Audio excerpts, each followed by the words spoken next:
Subscribe कीजिए Shastri smart tricks को ताकि यूपी पुलिस से संबंधित लेटेस्ट अपडेट पा सकें। तो दोस्तों, यूपी पुलिस का पेपर जो कि 18 जून 2018 को मॉर्निंग शिफ्ट में हुआ है, उसके जनरल हिंदी के जो आंसर की देने जा रहे हैं। तो चलिए वीडियो की शुरुआत करते हैं। क्वेश्चन नंबर 39 है कि निम्नलिखित तद्भव शब्द हैं। तो तद्भव शब्द में आपका आएगा, जो कि तद्भव शब्द वो शब्द होता है जो हिंदी का शब्द होता है। तो आपका 39 का आंसर होगा option number D. Question number 40 है शीत का विलोम होगा। तो क्वेश्चन नंबर 40 का आंसर होगा आपका ऑप्शन नंबर डी, शीत का विलोम होता है उष्ण। क्वेश्चन नंबर 41 कर का अर्थ नहीं होता है।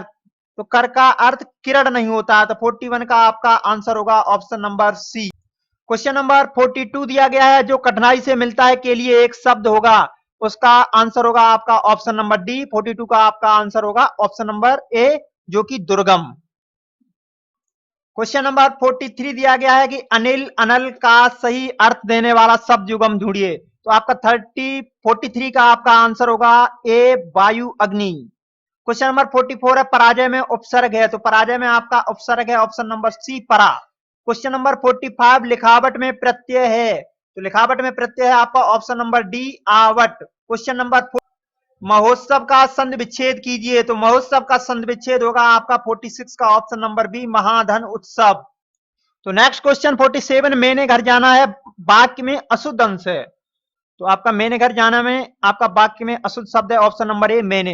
क्वेश्चन नंबर 48, देशभक्ति में समास है तत्पुरुष समास, क्योंकि इसमें देश की भक्ति जहां पर का की के लिए आता है वहां पर आपका तत्पुरुष समास होता है। तो 48 का आपका आंसर होगा ऑप्शन नंबर सी।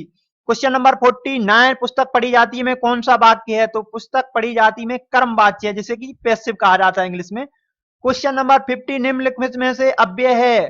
तो 50 का आपका आंसर होगा ऑप्शन नंबर डी, और। नेक्स्ट क्वेश्चन 51, हिंदी में पूर्ण विराम का चिन्ह है। तो हिंदी में पूर्ण विराम का चिन्ह है आपका option number C. Question number है 52, दूध का धुला होना मुहावरे का अर्थ है। दूध का धुला होना मुहावरे का अर्थ है आपका निर्दोष होना। क्वेश्चन नंबर 53, जिसकी लाठी उसकी भैंस लोकोक्ति का सही अर्थ है। तो 53 का आपका आंसर होगा ऑप्शन नंबर बी, शक्ति संपन्न आदमी अपना काम बना लेता है। क्वेश्चन नंबर 54 दिया है वीर रस का स्थायी भाव है। तो वीर रस का स्थायी भाव आपका उत्साह होता है, ऑप्शन नंबर डी होगा 54 का। क्वेश्चन नंबर 55, दोहा के प्रथम चरण में कितनी मात्राएं होती हैं। तो ये होती हैं 13, आंसर होगा आपका option number C. Question number 56, निम्न में से शब्दालंकार है। तो आपका आंसर होगा शब्दालंकार है 56 का डी, यमक अलंकार, जो कि शब्दालंकार होता है, ऊपर के दिए गए अलंकार अर्थालंकार है। क्वेश्चन नंबर 57, निम्न में तालव्य धुन है।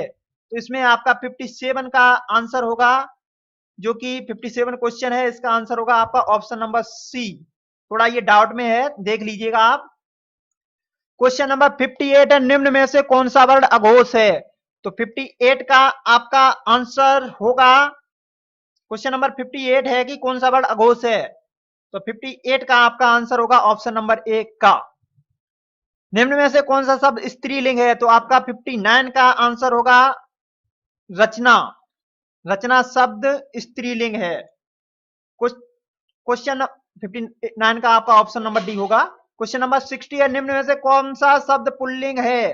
तो 60 का आंसर होगा आपका ऑप्शन नंबर बी, राष्ट्र। राष्ट्र शब्द आपका पुल्लिंग। बढ़ते हैं अगले क्वेश्चन की तरफ। तो क्वेश्चन नंबर 61 दिया है किस शब्द का प्रयोग सदा बहुवचन में होता है। तो 61 का आपका आंसर होगा ऑप्शन नंबर सी, प्राण शब्द का प्रयोग सदा बहुवचन में होता है। क्वेश्चन नंबर 62 दिया है नेक किस कारक का चिन्ह है। तो नेक करता है कारक का चिन्ह है। क्वेश्चन नंबर 63, निम्न किसमें सर्वनाम है। तो सर्वनाम होगा आपका ऑप्शन नंबर बी, आप। क्वेश्चन नंबर 64 दिया निम्न किसमें से विशेषण है। तो विशेषण आपका 64 का आपका आंसर होगा option number B. Question number 65 दिया है प्रेरणार्थक क्रिया है। तो प्रेरणार्थक क्रिया वो होती है जो किसी के द्वारा दी जाती है, जैसे गिरने का होता है गिराना, बोलने का होता है बोलवाना, सुनने का होता है सुनाना, कहने का होता है कहना कहलवाना। तो आपका 65 का करेक्टली आंसर होगा ऑप्शन नंबर सी, सुनाना। क्वेश्चन नंबर 66, लड़के ने पुस्तक पढ़ी है वाक्य का काल है। तो इसका पूर्ण वर्तमान काल है। 66 का आपका आंसर होगा ऑप्शन नंबर बी। बढ़ते हैं अगले क्वेश्चन की तरफ। क्वेश्चन नंबर 67 से 71 के बीच में आपको गद्यांश दिया गया है। तो ये गद्यांश आपने पढ़ लिया होगा, आप देख सकते हैं ये गद्यांश है, ऊपर दिया गया है ये, तो ये आपने पढ़ लिया होगा। तो चलिए इसके क्वेश्चन की शुरुआत करते हैं। तो जैसे कि 67 आपका क्वेश्चन नंबर दिया गया है, क्वेश्चन नंबर है 67, गद्यांश का उपयुक्त शीर्षक हो सकता है। तो 67 का आपका आंसर होगा ऑप्शन नंबर बी, खेलों का गिरता स्तर। इजी टाइप का गद्यांश था आपका। क्वेश्चन नंबर 68, खेलों के गिरते स्तर का कारण नहीं है। तो 68 का आपका आंसर होगा ऑप्शन नंबर डी, खेलों के ये राष्ट्रीय सम्मान। क्वेश्चन नंबर 69, खेलों पर नकारात्मक प्रभाव पड़ता है। तो खेलों का नकारात्मक प्रभाव पड़ता है आपका 69 का ऑप्शन नंबर होगा सी, आपसी गुटबंदी होने से। क्वेश्चन नंबर 70 है, गद्यांश के अनुसार राष्ट्र की उपलब्धियों में नहीं है।